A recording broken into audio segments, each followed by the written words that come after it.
My brother had an affair with my girlfriend and ended up marrying her. 26 years later, my daughter forced me to confront them. But my response left everyone speechless. I need to tell you about the night everything changed because what I did afterward only makes sense if you understand what I didn't do in that moment. I was 28, working commercial real estate acquisition in Kansas City, pulling decent money, living with my girlfriend Diana in a 2-bedroom apartment I paid for. We'd been together 3 years. She was a graphic designer, freelance mostly, the creative type who'd forget to eat when she was working on a project. I liked that about her. Thought it was passion. My younger brother Wesley was 24, fresh out of college. I'd helped pay his tuition because our parents couldn't afford it. Construction management degree. He was staying with us for a few weeks while he figured out his next move. Diana said it was fine. She liked Wesley. They got along great. I should have seen it coming. The night it happened, I was supposed to be in Austin for 3 days negotiating a property deal. Industrial complex, huge commission potential. The deal fell apart on day 1. Seller got cold feet. Wanted to renegotiate everything. I told my boss I was coming home. Booked a flight that landed at 11 p.m. I didn't call Diana. Wanted to surprise her. I unlocked our apartment door at 11:39 p.m. The living room was dark, TV off. I remember noticing Diana's laptop closed on the coffee table, which was weird. She always left it open. I set my bag down quietly, thinking she was asleep. Then I heard it, headboard hitting the wall. Diana's voice, not loud, but unmistakable. I stood in the hallway for maybe 10 seconds. My brain tried to find another explanation. Maybe she was watching something. Maybe I was hearing the neighbors. I wasn't. I walked to the bedroom, door half open. I didn't rush, didn't kick it in, I just pushed it wider with 2 fingers. Wesley was on top of her. Diana's hands were in his hair. Our bed, the sheets I'd changed 3 days ago before leaving. I had my old film camera in my jacket pocket. I've been photographing the Austin property for the files. I pulled it out, took 3 photos. The shutter sound was loud in the quiet room. Mechanical final. They both froze. Wesley turned his head, saw me standing there. I looked at him for maybe 5 seconds, then at Diana. Her face went white. Her mouth opened, but nothing came out. I didn't say a word, not one. I turned around, walked back to the living room, picked up my bag, and left. Pulled the door shut behind me. Heard Wesley shouting my name as I walked down the hall. Didn't stop. Didn't look back. I drove to a hotel near the airport. Checked in at 12:30 a.m. Sat on the bed and started making calls. First call, my lawyer friend Dennis woke him up. I need you now. I'll pay double your rate. Second call, my bank. Emergency line. Transferred every dollar from our joint account into one only I controlled. $23,000. All mine. Diana barely contributed. Third call, apartment complex office voicemail. Gave notice I was terminating the lease. My name was on it, not hers. By 3 a.m., I had a storage unit rented. By 6 a.m., I had a moving truck. By noon the next day, I'd emptied the apartment of everything I'd paid for. Furniture, electronics, kitchen stuff, even the shower curtain. If I bought it, I took it. Left her with bare walls and Wesley. I didn't answer a single call. Diana tried 45 times that first day. Wesley tried 31. I watched my phone light up over and over while I loaded boxes. Never touched it. I called my parents once. I'm leaving Kansas City. Don't ask why. If Wesley asks where I went, you don't know. My dad started to argue. Son, what's going on? You don't know. I repeated. That's all you need to say. I quit my job the next week, cashed out my 401k, took the tax hit, sold my car, cut off every mutual friend Diana and I had changed my number, deleted my social media, responded to exactly 0 attempts at contact. I left one note on the apartment counter before I turned in my keys. Keep him. You deserve each other. 3 weeks after that night, I loaded everything I owned into a rented truck and drove west. I took one last look at the city where I'd built my life. Then merged onto I-70 toward Denver. Wesley and Diana spent months trying to find me. My phone was dead. My email bounced. My social media vanished. To them, I had ceased to exist. What they didn't know was that I hadn't disappeared. I just stopped being visible. And in the silence, I started building something they would never see coming. Denver was brutal at first. I lived in a 400 FT studio that smelled like mildew and the previous tenant cigarettes. Worked 80-hour weeks at a property development firm. Started as basically an analyst. 28 years old. Starting over from nothing. Eating ramen and sleeping 4 hours a night. I didn't care, I had a goal now. Not revenge. Not yet, just building. Becoming something they couldn't touch. Year 3. I closed my first major deal. Apartment complex in a neighborhood everyone thought was dying. I saw what they didn't. New transit line getting approved. Tech company scouting office space 2 miles away. Bought it for $1.2 million. Renovated for $400,000. Flipped it 18 months later for $3.8 million. My cut was $340,000. I reinvested every penny. By year 6, I had enough to do something I've been thinking about since the hotel room that first night. I hired a private investigator. Not for revenge, just information. Find out what happened to Wesley Brennan and Diana Voss. Where they are, what they're doing. I don't want contact, just facts. The report came back 3 weeks later. They'd gotten married. Year 2 after I left. Small ceremony. Wesley was working construction management for a firm in Kansas City. Diana still doing graphic design, mostly freelance. Combined income around $87,000. No kids yet, renting a townhouse. Struggling but stable. I put the report in a drawer and didn't think about them for another year. But I didn't forget. Year 8, I noticed something.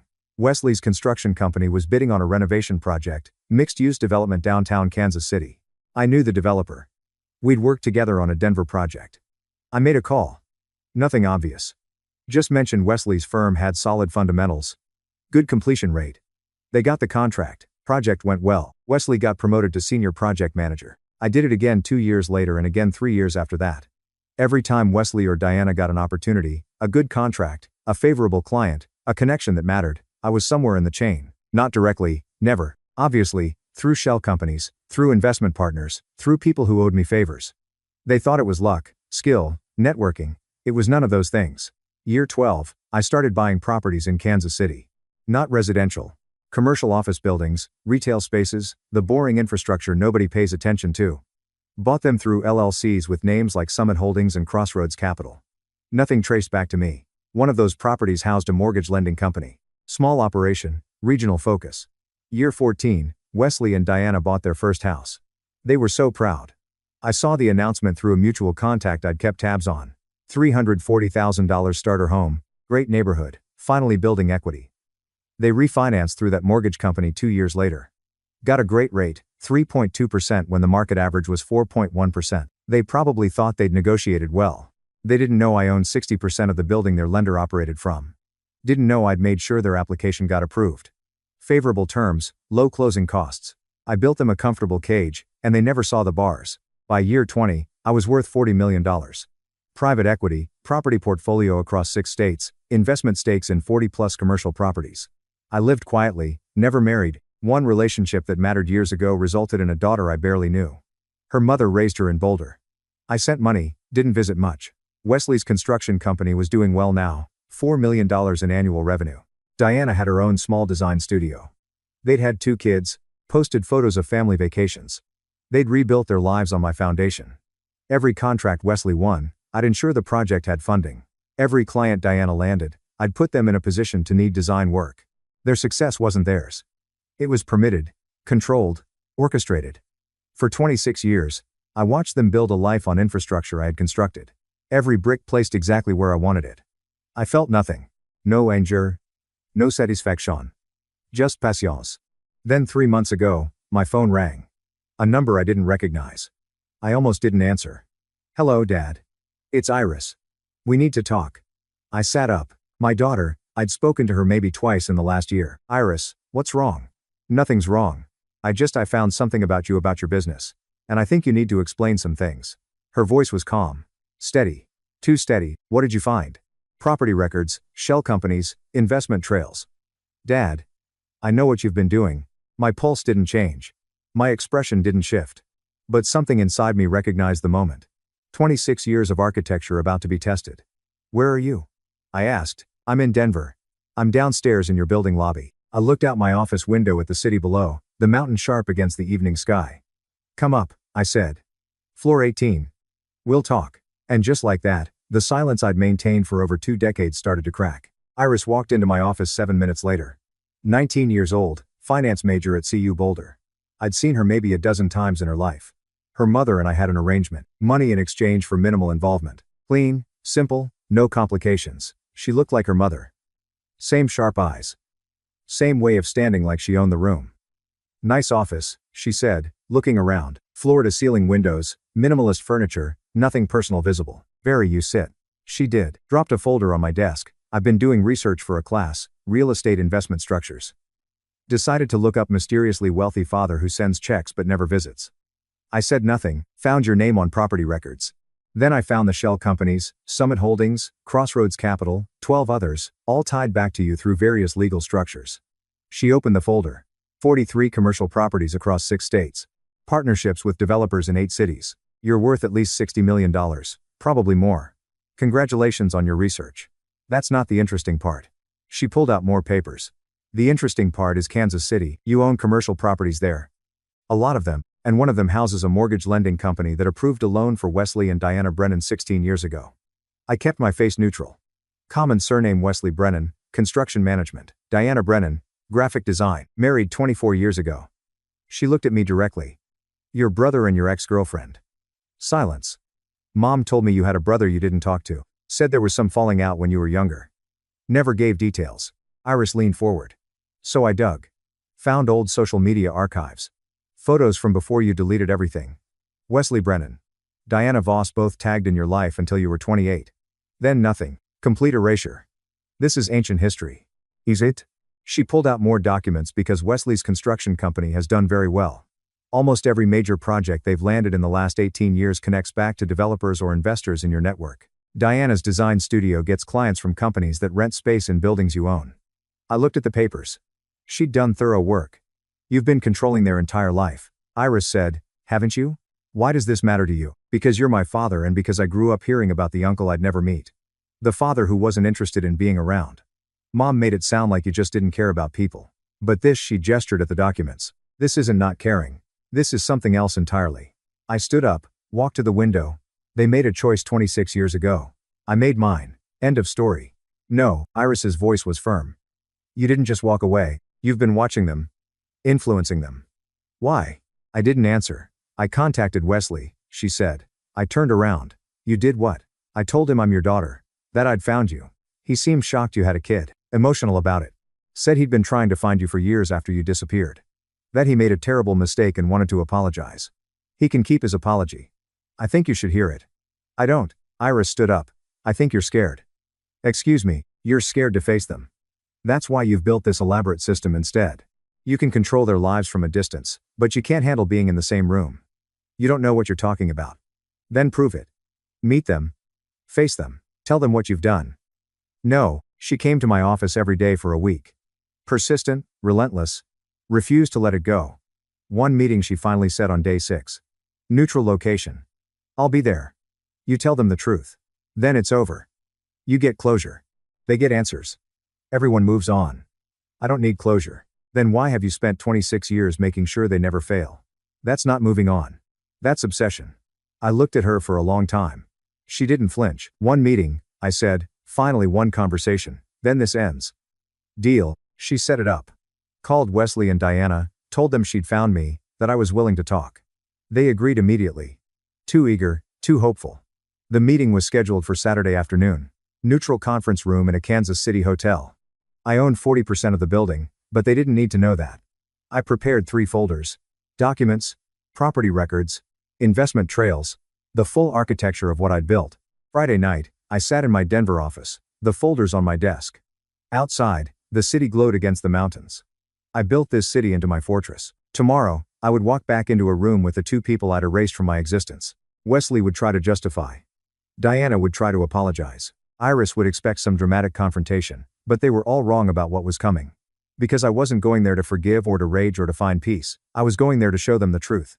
And the truth was going to destroy everything. I arrived at the hotel 30 minutes early. Conference room on the 8th floor, corner unit with windows overlooking the city. I've been in this building twice before for investor meetings. Never told anyone I owned part of it. I set my 3 folders on the table. Sat down facing the door, waited. Iris arrived first, jeans and a blazer, trying to look professional. She sat across from me, nervous energy radiating off her. Thank you for doing this, she said. I didn't respond. They're nervous. Wesley especially. He kept asking if you were really coming. I'm here. She studied my face. Are you nervous? No. You should be. This is a big deal. For them, maybe. Footsteps in the hallway. Iris straightened. I didn't move. Wesley walked in first. 50 years old now. Gray at the temples. Lines around his eyes. Wearing khakis and a button-down. Business casual, still looked fit. Construction kept him active. Diana followed half a step behind. Professional clothes, subtle makeup, hair shorter than I remembered. Older but composed. They both stopped when they saw me. Wesley recovered first, extended his hand. See, God, it's been. I looked at his hand, didn't take it. He lowered it slowly. Right. Okay. They sat down next to each other across the table. Iris between us, literal and metaphorical middle ground. Silence, heavy, suffocating. Wesley cleared his throat. See, it's been a long time. I know things ended badly. They didn't end badly. I said they ended exactly as they should have. Wesley stumbled. We were young. We made a mistake. You made a choice. Choices have consequences. Diana spoke for the first time. I know I hurt you. Her voice was softer than Wesley's, more controlled. I've regretted it for 26 years. I looked at her with zero warmth. Have you? Every day I wanted to reach out to explain. There was nothing to explain. You wanted him. You had him. I gestured at Wesley. Congratulations. Iris watched us like she was watching a car accident. Couldn't look away. Wesley tried again. Look, we've built a good life. We've moved past it. Maybe you should, too. I almost smiled. Have you built a good life? Yes, confidence crept back into his voice. I run a successful company. We own our home. We're stable. We have 2 kids. We're happy. Interesting. Diana frowned. What does that mean? I said nothing. Wesley leaned forward. I tried to find you. For years, your parents wouldn't tell me anything. You just vanished. I wanted to apologize to make things right. You wanted to feel better about what you did. That's not the same thing. Maybe, but I did want to apologize. I still do. He paused. I'm sorry, see. For all of it. For betraying you, for ruining what we had as brothers. I was selfish and stupid and I hurt you. I can't take it back, but I am genuinely sorry. I watched him. He looked sincere. Probably believed every word. Diana added, we both are. We know we broke something that can't be fixed. But if there's any way, too, there isn't, I said. Iris finally spoke. Dad, you said you'd answer questions. Why did you agree to this meeting? Because you asked. And because it's time. Wesley frowned. Time for what? I placed the first folder on the table, slid it to the center. Diana stared at it. What is that? The truth. Wesley reached for it slowly, opened it. His eyes scanned the first page. I watched the exact moment his confidence cracked. The slight tremor in his hand, the way his jaw tightened. Diana leaned over to look. Her face went pale. This is a property deed, Wesley said slowly. For our house, but the owner listed as. He looked up at me. Crossroads Capital Group. Keep reading. He flipped pages. Diana's hand went to her mouth. This is the commercial property that houses our mortgage lender. Wesley's voice was quieter now. You own it 60% stake. Purchased 14 years ago, but we refinanced through them 8 years ago. They gave us a favorable rate, 3.2%. Well below market. I leaned back in my chair. You're welcome. Iris sat frozen, not understanding yet. Diana's voice shook. Why would you help us? I looked at her directly. I didn't help you. I built a cage.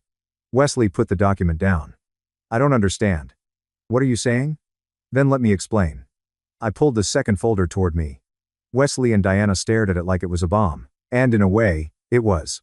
I opened the second folder, pulled out a stack of contracts, slid them across the table one by one. Your company's first major project. Mixed development downtown. Year 8. After I left. $2.3 million contract. I tapped the document. The developer was Gregory G. We worked together on a Denver project 6 months before. I recommended your firm. Wesley picked it up, stared at it. Year 10. Office renovation. $1.8 million. Developer, Patricia Wynn. I'm a silent partner in her equity fund. Another document. Year 13. Commercial complex expansion. $4.2 million funded through Mountain View Capital. I own 30%. Wesley's hands were shaking now. You're saying I'm saying every major contract your company won in the last 18 years connects back to my network. Developers I work with, investors I know, projects I had stakes in. I pulled out a summary sheet. 15 projects, $31 million in total contract value. Your cut was roughly $4.8 million over 18 years. Diana's voice was barely a whisper. Why? Your big break 12 years ago, the project that got you promoted to senior project manager. I looked at Wesley. I made sure it got funding. Made sure the specs favored your bid. Made sure it succeeded. That's impossible. We earned those contracts. We did good work. You did adequate work. But you got the opportunities because I created them. Iris spoke up, her voice tight. Dad, I'm not finished. I opened the third folder. This one was thicker. Diana, your design studio. You landed your first major corporate client 11 years ago. Branding package for a real estate management company. Diana closed her eyes. That company operates out of a building I own. Your second major client, tech startup, year 13, they lease space in one of my properties. I mentioned to the building manager they needed design work. I spread out the documents. Property holdings, investment trails, partnership agreements, letters of credit, shell company registrations, 43 commercial properties across 6 states, multiple LLCs, investment stakes in development projects, equity funds, property management companies, Kansas City alone. I own or have significant stakes in 17 properties. Wesley stood up abruptly, chair scraped against the floor. This is insane. Sit down. You can't just sit down. He did slowly. Everything you built, I said. My voice level sat on infrastructure I created. Your success was never yours. It was permitted, controlled. Every opportunity, every lucky break, every favorable deal. I was somewhere in the chain. Not directly. Never obviously, but always there. Diana was crying now. Silent tears running down her face. Why? Why would you do this? Because you took something from me. I looked between them. So, I took everything from you. You just didn't know it yet. Iris's voice cracked. You've been playing puppet master for 26 years. Not playing. Executing? Wesley slammed his hand on the table. What do you want? Money? An apology? We gave you an apology. What more do you need? I don't want anything from you. I never did. Diana wiped her eyes. Then why tell us now? Why reveal this? I looked at Iris because she asked me to face you. So I am. Wesley's desperation was palpable now. Okay. So you helped us.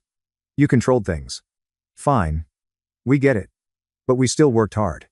We still built something. Our kids. Our life. That's real. Is it? Yes. Wesley's voice rose.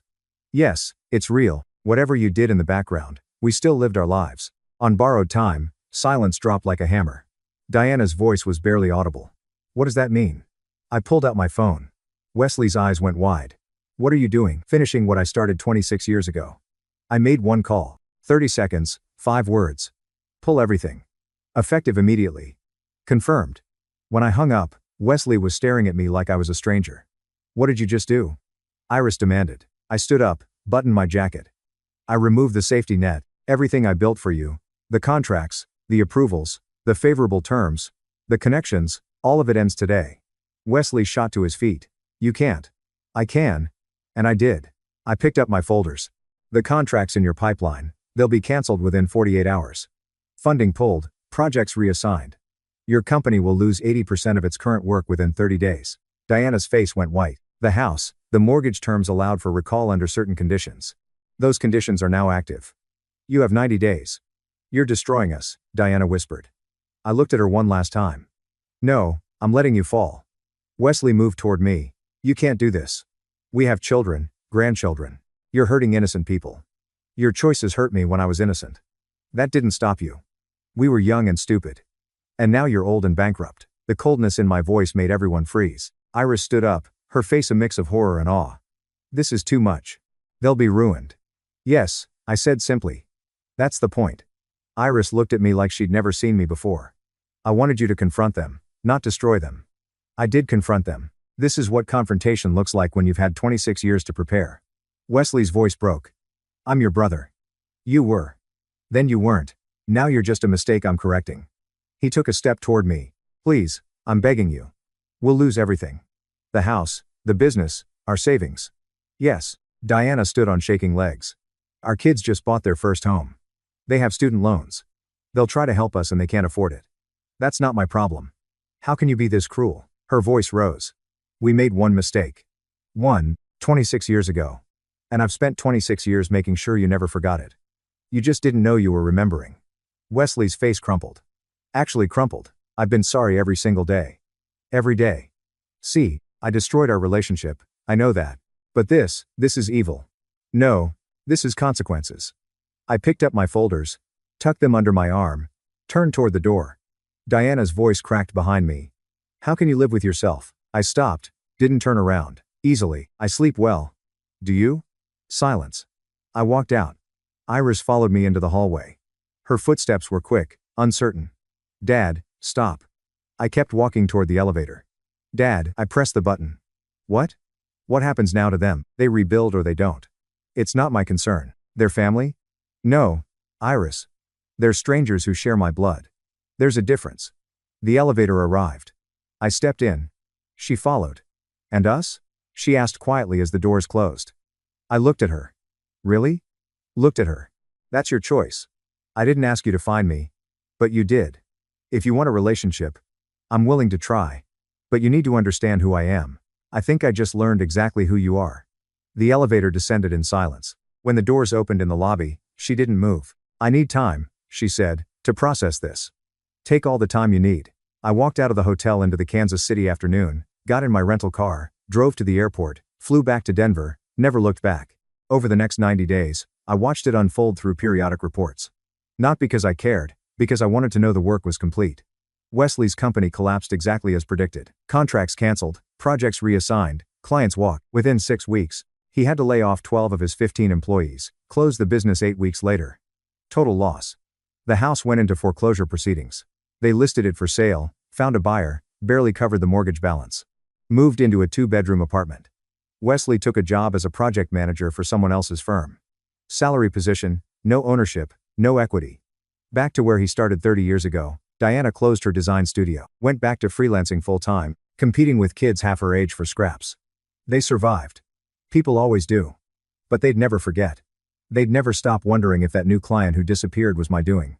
If that opportunity that fell through had my fingerprints, if every shadow in their rebuilt life carried my influence. Iris called 3 weeks later. Can we meet for coffee? We met at a place near her campus in Boulder. She looked tired, thinner. I've been thinking, she said, about what you did, about who you are, and I don't agree with it. I think it was excessive, cruel, even. I said nothing, but I understand it. Not the execution, the reasoning. They broke something in you and you never let it heal. You just weaponized it. That's one way to look at it. Do you feel better now that it's done? I considered the question. Really considered it. I don't feel anything. I never did. That was the point. That's sad. Maybe, but it's honest. She wrapped her hands around her coffee cup. I want to try with us. But I need you to promise me something. What? That whatever happened with them stays with them. That you're not going to do this to everyone who hurts you. I won't. How do I know that? Because they were special. What they did was unique. I paused. You don't need to worry. She nodded slowly. Okay, then let's start over. Real relationship. No more silence. Agreed. We talked for 2 hours about her life, her studies, her plans. About mine, the real version, not the sanitized checks and distance. It wasn't perfect, but it was real. I walked out of that coffee shop into the Boulder afternoon, mountains sharp against the sky. Somewhere in Kansas City, Wesley and Diana were picking up pieces of a life I'd let them borrow for 26 years. They'd survive. They always do. But they'd never forget.